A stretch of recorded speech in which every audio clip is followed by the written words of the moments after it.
izinkan saya memperkenalkan diri. Saya Yuli Zukrina, Sarjana Sains Terapan Magister Kesehatan, merupakan salah satu dosen di Universitas Abulia Tama, Fakultas Ilmu Kesehatan, Program Studi Pendidikan Profesi Bidan. Pada pertemuan kali ini, saya akan memaparkan materi dari salah satu mata kuliah yang saya ampu, yaitu mata kuliah Asuhan Kebidanan Neonatus, Bayi, Balita, dan Anak Prasekolah Fisiologis. Mata kuliah ini menjadi mata kuliah wajib dalam pendidikan profesi bidan, yaitu dengan beban 4 SKS yang terdiri dari 2 SKS teori dan 2 SKS praktik. Mata kuliah ini menjadi prasyarat untuk melaksanakan koas pada saat pendidikan profesi bidan. Nah, saya selaku dosen selalu melaksanakan tridharma perguruan tinggi, salah satunya pada bidang pengajaran. Metode pengajaran yang saya gunakan yaitu metode pengajaran ekspositori, di mana metode ini saya paparkan terlebih dahulu tentang teori-teori yang berhubungan dengan mata kuliah seperti pengetahuan, kemudian prinsip dan konsep, serta contoh-contoh yang terdapat pada materi-materi yang saya sampaikan. Kemudian pemberiannya secara ceramah dan tanya jawab serta pemberian tugas. Capaian dari mata kuliah ini didasarkan pada capaian pembelajaran lulusan yang terdiri dari 11 capaian. Dari 11 CPL diturunkan menjadi 4 CPMK. Kemudian dari 4 CPMK diturunkan lagi menjadi 15 sub CPMK. Ke-15 sub CPMK ini didistribusikan dan direalisasikan dalam 14 kali pertemuan tanpa terhitung ujian tengah semester dan ujian akhir semester. Nah, untuk capaian pembelajaran di sini terdiri dari 4 aspek. Yang pertama adalah aspek sikap, di antaranya bertakwa kepada Tuhan Yang Maha Esa dan mampu menjunjung sikap religius. Kemudian yang kedua, menjunjung tinggi nilai kemanusiaan dalam menjalankan tugas berdasarkan agama, moral, dan etika. Aspek yang kedua yaitu pengetahuan yang terdiri dari menguasai konsep teoritis ilmu obstetri dan ginekologi serta ilmu kesehatan anak secara umum. Dan yang kedua, menguasai konsep teoritis penelitian evidence based praktis dalam praktik kebidanan. Aspek yang ketiga yaitu keterampilan umum yang terdiri dari mampu menerapkan pemikiran logis, kritis, sistematis, dan inovasi dalam konteks pengembangan dan implementasi ilmu pengetahuan dan teknologi yang memperhatikan dan menerapkan nilai-nilai humaniora yang sesuai dengan bidang keahliannya. Yang kedua, mampu menunjukkan kinerja mandiri, bermutu, dan terukur. Serta yang ketiga, mampu mengambil keputusan secara tepat dalam konteks penyelesaian masalah di bidang keahliannya berdasarkan hasil analisis informasi dan data. Dan aspek yang keempat terdiri dari 4 aspek, yaitu aspek pada keterampilan khusus, di antaranya mampu mengaplikasikan ilmu kebidanan dalam menganalisis masalah dan memberikan petunjuk dalam memilih alternatif pemecahan masalah. Kemudian mampu mengidentifikasi secara kritis penyimpangan serta kelainan sesuai lingkup praktik kebidanan. Dan yang ketiga, mampu mendemonstrasikan tata laksana konsultasi, kolaborasi, dan rujukan. Serta yang keempat, mampu mengembangkan komunikasi, informasi, dan edukasi dan promosi kesehatan yang berhubungan dengan kesehatan perempuan pada tahap perkembangan siklus reproduksinya dengan menggunakan hasil riset dan teknologi informasi.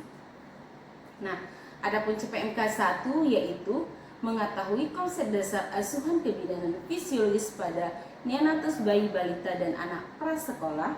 Kemudian CPMK kedua yaitu memahami sikap bertanggung jawab dalam menjalankan perannya sebagai bidan dalam memberikan asuhan kebidanan fisiologis pada neonatus, bayi, balita, dan anak prasekolah. CPMK yang ketiga yaitu mengaplikasikan ilmu kebidanan dalam praktik asuhan kebidanan fisiologis pada neonatus, bayi, balita, dan anak prasekolah.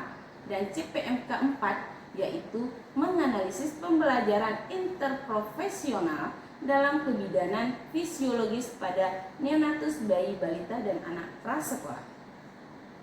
Adapun sub CPMK terdiri dari 15 asuhan. Yang pertama, konsep dasar asuhan kebidanan, kemudian filosofi asuhan kebidanan, kemudian ada proses adaptasi BBR, ada evidence based practice asuhan kebidanan, ada tentang gizi, kemudian ada kebutuhan dasar, ada imunisasi dan anjuran, kemudian ada pemantauan tumbuh kembang dan bagaimana cara mengidentifikasinya serta mempraktikkannya. Dan yang ke-11 ada asuhan kebidanan fisiologis bayi usia 24 jam pertama. Di antaranya ada asuhan pada hipotermi, kemudian menjelaskan asuhan kebidanan terhadap kebutuhan neonatus, bayi, balita, dan anak prasekolah, serta ada asuhan kebidanan neonatus dan pendokumentasian asuhan kebidanan pada neonatus, bayi, balita, dan anak prasekolah.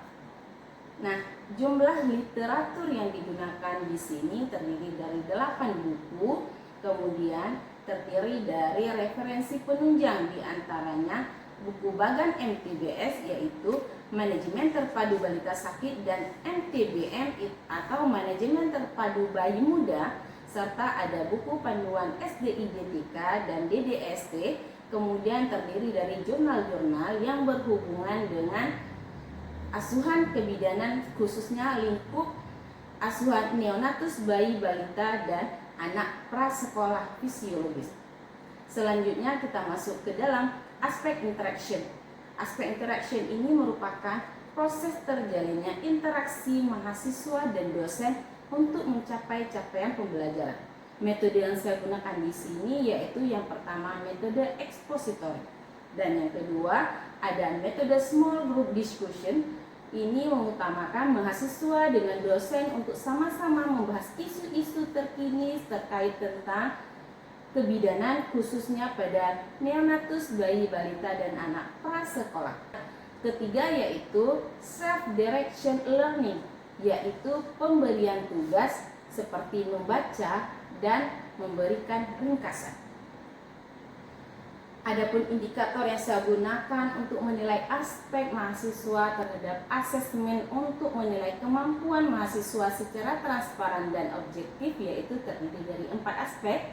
Yang pertama itu ada aktivitas yang terdiri dari 10%, kemudian ada penugasan dengan bobot 20%, kemudian ada UTS dengan bobot 30%, dan ada ujian akhir semester dengan bobot 40%.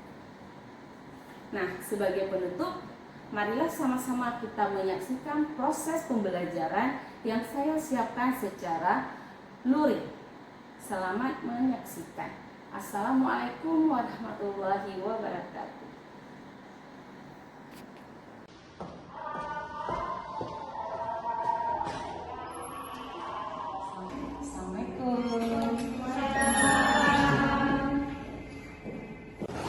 Assalamualaikum warahmatullahi wabarakatuh. Waalaikumsalam warahmatullahi wabarakatuh. Apa kabar hari ini? Baik. Oke, sebelum kita belajar, kita sama-sama membaca doa ya.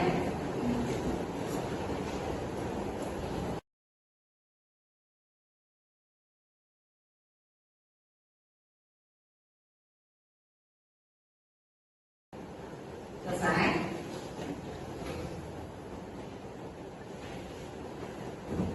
Nah, sebelum memulai perkuliahan diisi absensi ya.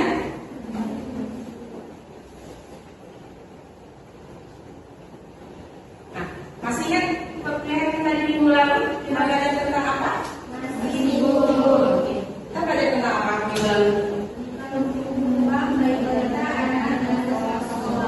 Oke.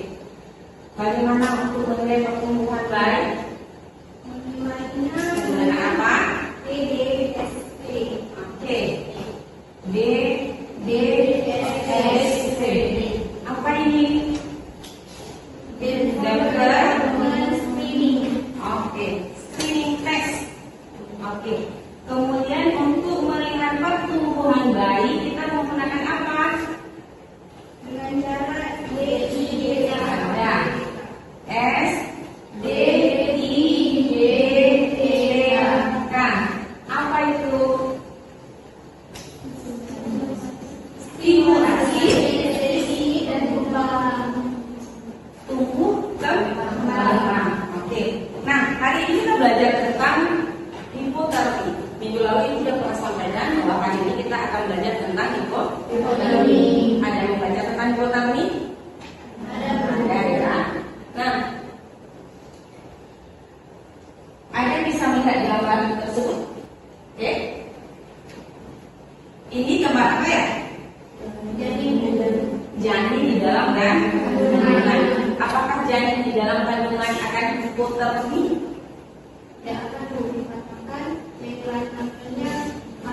Oke. Suhu di dalam rahim itu sudah diatur, sehingga dia memang sudah sesuai dengan tubuhnya si bayi. Nah, hipoterapi. Ada bayi yang terjadi hipoterapi setelah lahir kira-kira? Ada. Oke.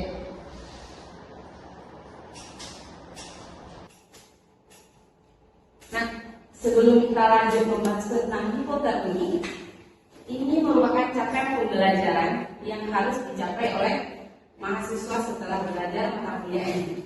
Nah, yang pertama itu mengetahui konsep dasar, kemudian memahami sikap dan tanggung jawab dalam menjalankan perannya sebagai bidan, kemudian mengaplikasikan ilmu kebidanan dalam praktek asuhan kebidanan fisiologis, dan menganalisis pembelajaran interprofesional.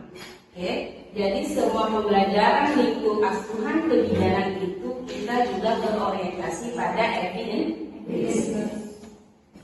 Nah, hari ini kita membahas apa itu hipoterapi, kemudian apa itu langkah-langkah preventif yang bisa kita lakukan, dan mekanisme kehilangan panas. Nah, karena sudah membaca, kalian sudah tahu setidaknya sekilas tentang hipoterapi kan? Bayi begini, hipoterapi nggak kira-kira? Nah, hipoterapi itu merupakan suatu keadaan suhu tubuh di bawah batas normal. Berapa batas normalnya? 36,5 derajat Celcius. Kalau di atas berarti bayinya panas ya. Kalau di bawah, oke, hipoterapi. Nah, mekanisme kehilangan panas. Yang pertama itu ada evaporasi. Pernah mendengar evaporasi? Oke, dia kehilangan panas melalui apa? Pengelapan. Contohnya itu nanti kita bahas satu persatu ya. Nah, kemudian di sini juga ada konduksi. Konduksi itu merupakan kehilangan panas dari mana? Kontak langsung. Ya, bayi itu kontak langsung dengan benda yang sifatnya dingin. Kemudian ada konveksi. Konveksi ini merupakan panas hilang dari tubuh bayi ke udara di sekitar yang sedang bergerak. Nanti contohnya sama-sama kita ulangi ya. Mekanisme kehilangan panas tadi ada 4. Yang pertama evaporasi, yang kedua konveksi, yang ketiga konveksi, keempat radiasi. Oke, sekarang kita lanjut ke contohnya ya. Nah, yang pertama sekali contohnya itu evaporasi. Kelihatan gambarnya? Nah, kalau dari gambar itu berarti panas bayi itu hilang kan? Nah, contohnya apa? Bayi setelah lahir itu tidak segera dikeluarkan, makanya bayi itu begitu lahir wajib dikeringkan, dirangsang taktilnya, kemudian langsung taruh di atas perut si ibu, langsung kita tutup dengan handuk kering. Dan jangan lupa kita gunakan apa? Topi atau penutup kepala. Yang kedua, terlalu cepat dimandikan. Nah, kemudian setelah dimandikan pun tidak langsung dikeringkan dan tidak langsung diselimuti. Nah, itu nggak boleh. Kemudian ada konstruksi. Dari gambar terlihat jelas bayinya ini terpapar dengan benda dingin atau kontak langsung dengan benda yang sifatnya dingin. Nah, contohnya kalau benda atau permukaan ini terkena seperti stetoskop.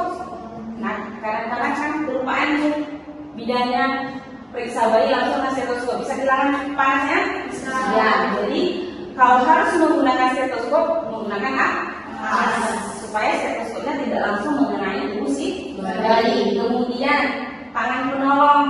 Kita kan cuci tangan dingin. Oke, setiap cuci tangan dingin langsung pegang si bayi. Hilang nggak panasnya? Hilang. Dan ada lagi kita nimbang, begitu lahir kita timbang bayi. Penasaran kan berapa nih berat badan bayinya? Nimbang. Begitu nimbang di timbangan itu tidak ada alas. Nah, selama ini pernah lihat nggak di timbangan tidak ada alas? Pasti ada alasnya kan? Nah, ataupun nanti jangan kelupaan alasnya dicuci, kelupaan langsung menimbang bayi di timbangan, nggak boleh. Jadi bayi itu bisa kehilangan panas. Kemudian yang ketiga ada konveksi. Nah, konveksi dekat jendela. Kenapa dia panasnya bisa hilang?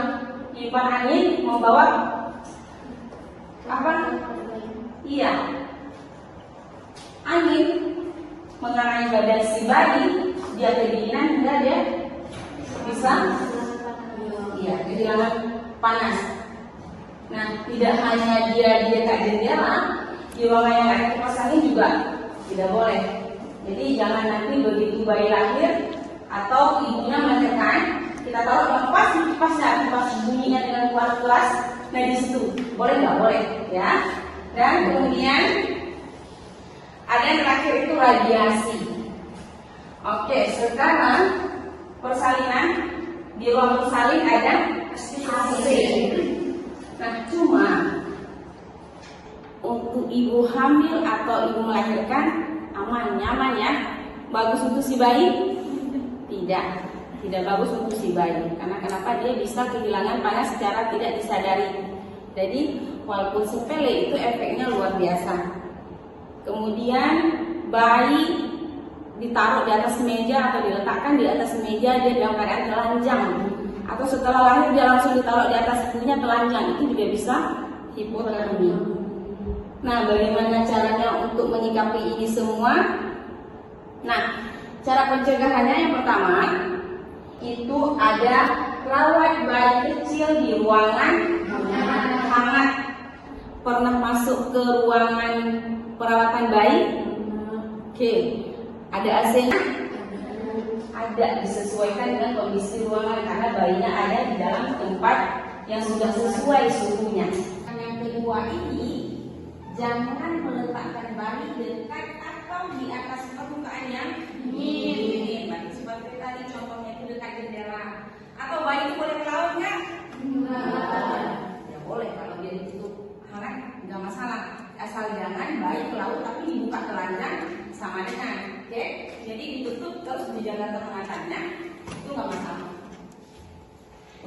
Kemudian jaga bayi tetap hangat saat dipindahkan. Contohnya di ruang bersalin, begitu memindahkan bayi, tetap dia dalam keadaan terbungkus. Jangan dipindah nih, bawa aja dia telanjang, boleh? Nggak boleh. Jadi bagaimana caranya? Tetap bayi setelah lahir kita selimuti kan dengan handuk kering kan? Nah, dengan handuk itu baru kita bawa bayi ke tempat yang lain kalau mau dipindahkan. Kemudian tetap dilap kering dan tetap menjaga kehangatannya. Yang keempat, bayi harus selalu berpakaian atau diselimuti. Oke. Kemudian beri tambahan kehangatan saat dilakukan tindakan. Misal, kan kita mau pemeriksaan antropometri sama bayi. Kita periksa lidah kepala, kita periksa lingkar perut, lingkar dada dan sebagainya. Jangan bayinya dibuka bebas. Jadi dibuka bisa mau periksa lingkar kepala, kita buka topinya dulu. Kemudian kita memeriksa dada, kita buka sebagian dada, topinya dipakaikan hanya di bagian dada. Kemudian tutup bagian dada, baru kita periksa panjang dan sebagainya. Oke. Kemudian ganti popok setiap basah. Kalau sekarang kan pakai pampers. Nah, pampers itu jangan digunakan dari pagi sampai sore karena nggak akan penuh dia kalau sama bayi baru lahir. Jangan ditunggu belum penuh, jangan diganti sesering mungkin karena kenapa takut terjadinya ini dehidrasi. Tapi kalau memang ibunya menggunakan popok, boleh. Jadi popoknya itu juga diganti pada saat basah. Kemudian jangan memandikan bayi atau memegang bayi dengan tangan dingin. Pernah nggak tangan kita dingin? Iya, bisa jadi kita baru keluar dari ruangan yang ber-AC, tangan kita dingin atau AC-nya terlalu kuat atau terlalu dingin, datang langsung memegang bayi, itu bisa terjadi hipotermi. Dan selalu observasi suhu tubuh bayi. Kenapa? Karena dengan seketika dia bisa kehilangan panas. Contoh, kita mungkin biarkan bayi dia pipis. Pipis itu airnya lama di dia, jadi bisa kehilangan panas. Usahakan bayi itu tidak dalam keadaan basah. Oke, kita sudah selesai membahas tentang hipotermi. Sekarang kita masuk ke dalam evaluasi pembelajaran hari ini. Kita coba lihat berapa persen yang tertangkap sama mahasiswa dari proses kita baca. Yang pertama, Ibu bacakan soal, yang tahu boleh angkat tangan. Hipotermi adalah A. Suhu tubuh kurang dari 37 derajat Celcius. B. Suhu tubuh 36,5 derajat Celcius sampai 37,5 derajat Celcius. C. Suhu tubuh kurang dari 36,5 derajat Celcius. Dan D. Suhu tubuh 36,5 derajat Celcius. Berapa? Apa jawabannya? Saya ketiga. Oke. Suhu tubuh kurang dari 36,5 derajat Oke, Celcius. saya dulu yakin bakal ya. Oke, sip. Pertanyaan yang kedua. Ada angka kejadian hipotermi meningkat pada A. Bayi besar. B. Bayi kurang bulan. C. Bayi cukup bulan. Atau D. Bayi lewat bulan. Mana? Oke. Tunjuk tangannya. Oke. Iya Bu. B. Bayi kurang bulan. Oke. Sip. Nah, yang ketiga, proses kehilangan panas melalui kontak langsung antara tubuh bayi dengan permukaan yang dingin disebut, ingat, ini adalah kontak langsung. A. Radiasi. B. Konveksi. C. Evaporasi. Dan D. Konduksi. Yang mana jawabannya? Oke. Apa itu? Konduksi. Kita lihat dulu jawabannya. Oke. Kemudian yang keempat, ada proses kehilangan panas melalui penguapan air ketuban dari permukaan tubuh bayi disebut, udah ya, A. Radiasi. B. Konveksi. C. Evaporasi. D. Konduksi. Saya Bu. Akikah? C. Evaporasi. Oke, kita lihat ya. Oke, betul. Nah, pertanyaan yang terakhir. Berikut ini adalah langkah preventif untuk pencegahan hipotermi, kecuali 1 atau A. Tidak meletakkan bayi dekat dengan benda yang dingin. B. Meletakkan bayi di dalam inkubator.